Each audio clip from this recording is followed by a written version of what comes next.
Welcome to Kathryn Raaker's World. Innovation,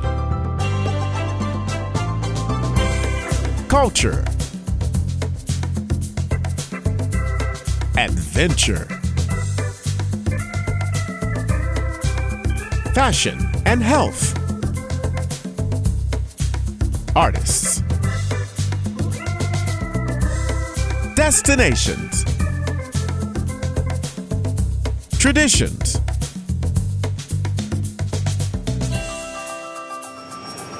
This is Kathryn Raaker's World. Hi, this is Kathryn Raaker of Kathryn Raaker's World, our syndicated TV show, and Let's Just Talk, our syndicated radio show. I have the honor of having in person on our show today author Denise Olsen, who shares her personal journey from catastrophic grief and trauma to the life filled with unimaginable abundance after the loss of her husband at the New York City firefighter in the attacks on the World Trade Center. Utilizing the acronym GRACE, she shares the tools that created the backbone of her courageous walk from devastation to her highest self. She helps people discover that there is life on the other side of a traumatic grief. Ultimately, she provides the tools to help readers heal from whatever wounds they are carrying. In her book, you'll learn how trauma, grief, and loss affect our mind, body, and soul, and how we have the power to heal on a radical level. I want to welcome you back to my show. You were on my radio show, and you brought a lot of light to me because I shared with you, and welcome to our show, Denise Olsen. Thank you. The book is Strong and Soulful, Graced by Grief. I want to welcome you to my show. I'm so excited to have you. I can't wait to meet you in person. Yeah. I know. It's gradually getting there. I'm so happy to be able to talk to you face to face, even if it's virtually. And it's virtually, and this is what I really look like, and that's what you really look like. So anyhow, I got to say to you that I started your book, and I'm taking it with me on my trip, okay? Because I want to read it and understand what you're saying to people that have lost their husbands. So let me ask you this question. It's been 20 years since 9/11, right? And you're going to be on my show next week. Yes. On 9/11, which is just unbelievable. I'm so tickled that you could do it today with me. So do you still see people that are in New York that have lost their loved ones at 9/11? Do you still see them? Yes. I still have friends that I am in contact with that have lost family members on 9/11, whether it was a spouse, a child, right, sibling. And, there were a lot of people that didn't get any kind of compensation. One of the people that was she was a first responder. She was at the scene at the cleanup, and she has burn marks all over her skull. And she lives in Los Angeles now, and I've had her on my show many times, and I want to introduce you to her. I think you would love her because she's doing stuff to help people as well. But anyhow, when did you decide to write this book? And what made you wait 20 years? It had to be tough for you. Am I right? Writing the book was a work in progress. I had the idea for it, or I should say that I started keeping notes. I started writing things down as I was sort of inspired to do that. And it was in the back of my mind, maybe one day this'll turn into a book, but I needed something more substantial. It couldn't just be my story. I wanted to be able to offer people tools that would help them on their journey. And once I came up with the grace model, I felt like, okay, where this is something that I can offer to people that I know works because I've applied it in a lot of different demographics and it's been successful, and other people have applied it also. What really ignited the fire for me to get the words on paper was COVID, and that was simply because when we went into lockdown and in the early period of COVID, it was very reminiscent of 9/11. There was this fear of the unknown. There was loss of life in very large, unimaginable numbers. There was ordinary people, right? Our first responders, our nurses, our doctors stepping up and doing extraordinary things. And I felt like, okay, this is going to leave a mark on us as a society. And this book is relevant. It's relevant right now. And being a nurse, and he wasn't supposed to be there that day, was he? No, Jeff was not supposed to be working that day. So he took somebody else's shift. He did. But that people say that to me, and I think that they feel almost like, wow, what an unlucky break or something. But number one, in the fire department, this happens regularly. The guys are always taking tours for one another. I don't hold any animosity. I never held any animosity towards the person that he worked for. And also, I have this deep belief that there's divine timing to everything, and we are exactly where we're meant to be. That's right. And the weird thing is that I worked in New Jersey at the children's home. And after it was over with, after they allowed people to go into New York, that's when I went back. And the gentleman that was at the head of the fire department, the police department, who has he has 211 now. That's his nonprofit. Oh, okay. I worked with him. And I got to meet people, and I got to go in, and you could still smell the fires. You could still smell everything. And, I thought to myself, and I think I told you afterwards that I came back when my daughter got engaged, or she was married, and I was up on the 24th floor across from where 9/11 happened, where it was still a hole and they were starting to build. And to see that on the 24th floor and looking down was unreal. Very unreal for me.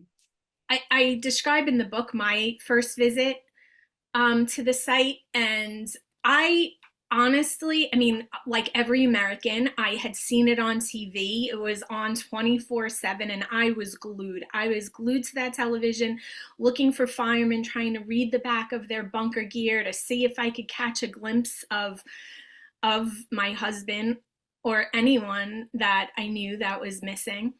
And I didn't go right away. I waited until my birthday, which is September 25th. So it was exactly 2 weeks after. And I felt like I wanted to share my birthday with him. And so I went in. Did they ever find the body? Did they ever find his body? They recovered Jeff exactly 40 days after 9/11. Exactly 40 days. But my first experience of being there was overwhelming. What you saw on TV was nothing compared to what it looked like in person, right? Like, I looked at that pile that was blocks long and stories high. And I was thinking, how could they were still doing the bucket brigade back then, right? Like, I was like, how are they ever supposed to find one person in this rubble, right? Right. It was amazing. I mean, I can't even imagine. And then when I saw it for the first time, I haven't been back. I haven't been to the memorial yet. I'm going to. I know when you go, we can I'm meet up. calling you. Yes, please, please. I mean, seriously. I'm very serious. Jeff's Firehouse is 10 House, which is the firehouse that is right at the memorial. It's on Liberty and Greenwich Street. And there is a mural on the side of the firehouse that was donated. I don't want to say the wrong firm, but it was donated by a law firm. And it depicts that day in such a beautiful, beautiful way. Right. Yeah. You'll be surprised when you go back how it's changed, for better or for worse. You know, I can't imagine with all the things that are happening in our country. I'm not talking politics here. I'm just saying we've let so many people in that we don't know. And you know, I kept saying to myself after the bombing of the first time in 93, and that's what my book is about, that time period. And she was in the 107th floor. The character was under the 107th floor in 1993. And when you read it, and I haven't sent it to you yet, but I want you to do me a favor. I want you to go up on my website at Elizabeth Bromwell, or Kathryn Raaker's World, and go to Elizabeth Bromwell, and you get the first 6 chapters, because I'm trying to send it out to you this week, because it means a lot, actually. I was waiting for it. I know I had sent my address. I was like, when is it coming? I'm going to send it 2 days to you, because I want you to get it, because it thinks it means so much to me and to you. Yeah, the 93 bombing, especially for Jeff's Firehouse, they responded to that, and they were first due, it's called first due, to the bombing, and then also to the attacks on the World Trade Center. So we had guys in our firehouse that had responded to both, and you can imagine the impact that it has on these guys. It was really tremendous. But as far as what you're saying about people, I'm not going to go down the rabbit hole of politics either, because I'm not a really political person. Yeah. But what does shake me currently is that the 93 bombing was a foreshadowing for the attack on the World Trade Center. Yeah, right. And currently we are seeing these little mini, I don't want to call them attacks, but these little they are attacks. Right. Smaller attacks that may seem inconsequential in and of themselves, but when you look at the bigger picture, you have to wonder if we are in that same place of ignoring the sign. Right. So that is my concern. I don't want another family to ever have to experience what my family experienced. You did and others. Right. It's with the technology that we have. I want to say that it should be preventable, right? And there's a lot coming out right now in the news about what we knew prior to 9/11, and that is very upsetting. And you know, being in countries that were not what we call a republic, which we are, and seeing what could happen easily. And I lived in a Muslim country. Yes. I lived in Singapore. I lived in England. You can see what's happening in Europe. It's scary. You don't want to lose your freedom. Right. And I think that that's one of the reasons why I'm such a staunch advocate for our military. And it's because these are the guys who have seen what you've seen. They've seen the worst of the worst, and they are shouting from the rooftops that we need to pay attention. And and so are the police and first responders and firemen and everybody else that have gone through this. Yep. Freedom is very fragile. And the things I think that unless you experience something firsthand, you it doesn't seem like a reality, right? That's right. And so when we look at some of these countries where women have no rights at all, not even allowed to speak in public, right? We think, gosh, that's so terrible. That could never happen to us. Oh, yes, it can. I'm frightened at what people are trying to do to our country, right? And I don't know if you knew that we were with the military as, contractors as well as being in the military. Okay, so I we were didn't know with the troops. We were in, that. we were even in Singapore. We were in England. We were in Spain. And to not understand, looking back at that time, right? Looking at what happened and being overseas and not sure. And, going on a military base in Torrejon, right? And having bomb things go under your car to make sure there's not a bomb going to come on base. Yeah. It's scary. It's scary. So It's very scary. I want to help way you. of life. I want to help you spread the word about what you and your husband and your family and all the other firefighters out there and policemen and military go through every day. You don't know if they're going to come home.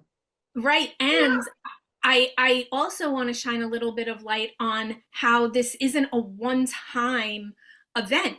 We still have firefighters to this day that are sick and dying from cancer that is related to the air that they were breathing while they were working down on the pile, as well as military members who are suffering from all sorts of cancer, young, virile men, and also women experiencing illnesses that are not appropriate for their age, their level of health, or their lifestyles.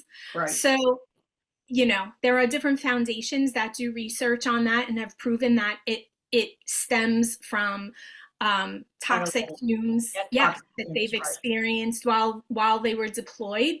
So this is a trickle down effect. There's one major occurrence, but the ripple that it throws out into our society as a whole is devastating for years.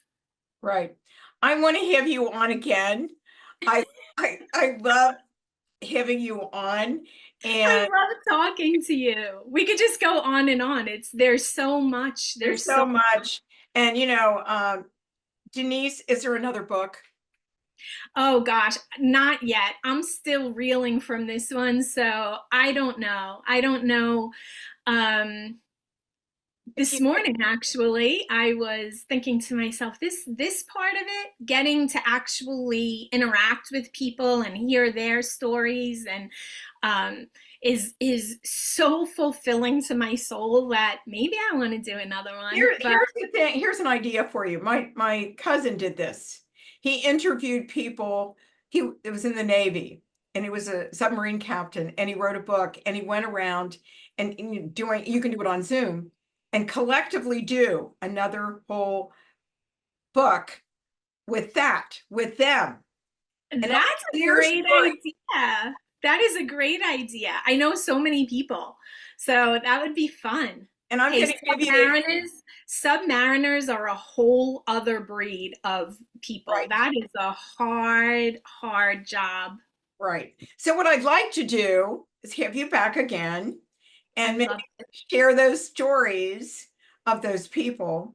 Also, your website. And my website, yes, my website is Denise-Olsen, OLSEN.com, or even on, I'm sorry. Okay, .com, I got it. So I want to say thank you very much for joining me today. Thank you for having me. Give your website out. Denise-Olsen.com. And don't forget to go to our website at KathrynRaakersWorld.com and Let'sJustTalk.com. And thank you for joining me.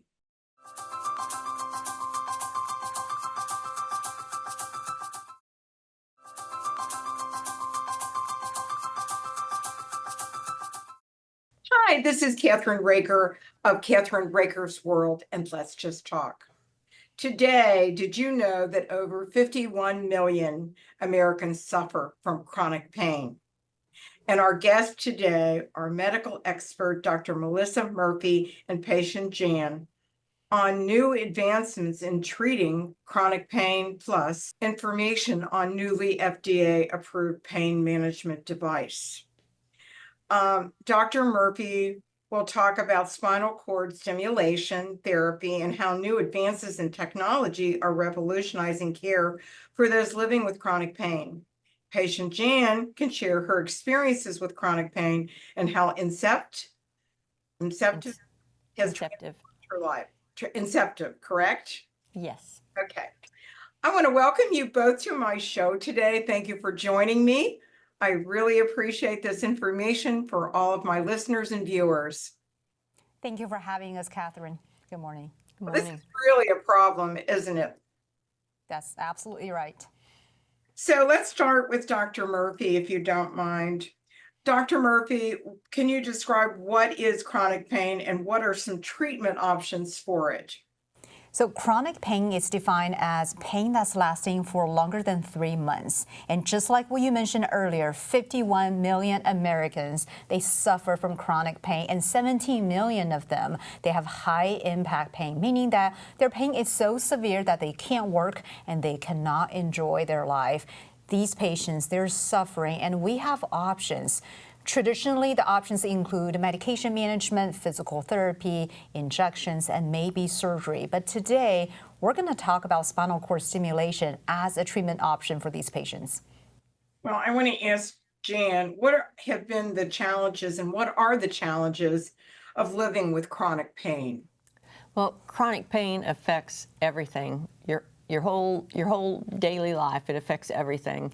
You know, from the minute you wake up, you can tell, okay, what kind of day is this going to be? Oh, yeah, it's going to be one of those days. It's terrible, you know, so, you know, getting your grandson out to school, you know, and trying to shuffle around, doing laundry, doing housework, dropping him off and going to work, it's all affected, you know, in pain. You know, you can't do what you can't do, you know, and by the end of the day, you're toast. And I was ready for bed by 8 o'clock. Wow. Doctor, tell us more about Inceptive. Am I pronouncing that correct? That's right, that's right. So Inceptive is a type of spinal cord stimulator. So let's talk about spinal cord stimulator real quick. So this therapy is not new. It's been around for several decades, helping thousands of patients. But traditionally, the previous generation spinal cord stimulation, it uses a small battery and 2 electrodes. It sends electrical signals and it helps patients with pain by disrupting the pain signal between the spinal cord and the brain. The older generation is a fixed output one-way communication. It just constantly sends signals to the cord, to the patient without any feedback.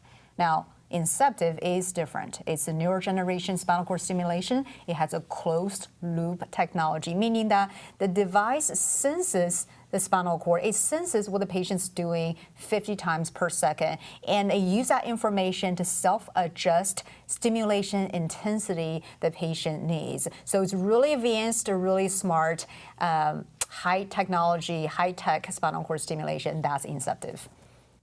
Let me ask, Jan, what treatment options have you tried and how did you learn about SCS?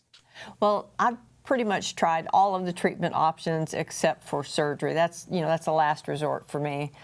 But I have tried the steroid injections. I have tried the radio frequency ablation treatments. I've tried physical therapy. I've tried medication, and they were effective at first, but as my pain increased, they kind of diminished. And so I was depressed, knowing that my future held a dismal outlook for pain. You know, what do? You know, some golden years that is. So when Dr. Murphy mentioned Inceptive, you know, I thought about it for a month, did my due diligence, and then I decided, yeah, let's do the test. And so we did it. It worked, and she implanted the device in me, and things have been wonderful since. It's really been a life-changing experience for me. You know, I'm able to do things I haven't been able to do in years. So doctor, can you tell us more about how closed loop technology like Inceptive may impact the future of pain treatment? Sure. So unlike the previous generation spinal cord stimulation, which is a fixed output, one-way communication with no feedback received, Inceptive is a closed loop system, which means it senses the spinal cord 50 times per second, 24/7, and it receives feedback. And they use that feedback, that biological signal, to adjust the next pulse, the next dose of stimulation the patients needs. So previously, our patients will have to use a remote to adjust their stimulation up and down, depending on whether or not they're doing laundry, or housework, or sleeping. Now they don't have to anymore. They can leave their remote at home. They can forget about chronic pain, and they have a device that works for them 24/7. And I mean, it must be tough to live with it every day, Jan. And can you tell me what you would say to other patients who are living with chronic back pain? And I have relatives that have it, so this is really exciting to let them know what's going on with the new technology. Well, I'd be happy to. I would tell them that there is hope out there, that Inceptive is a viable option for pain relief, and it doesn't. It's just straight line pain relief. There's no ups and downs. I love it. I love it. And I would tell them to get with their doctor to see what options are potentially available to them and what is helpful for them. There's hope.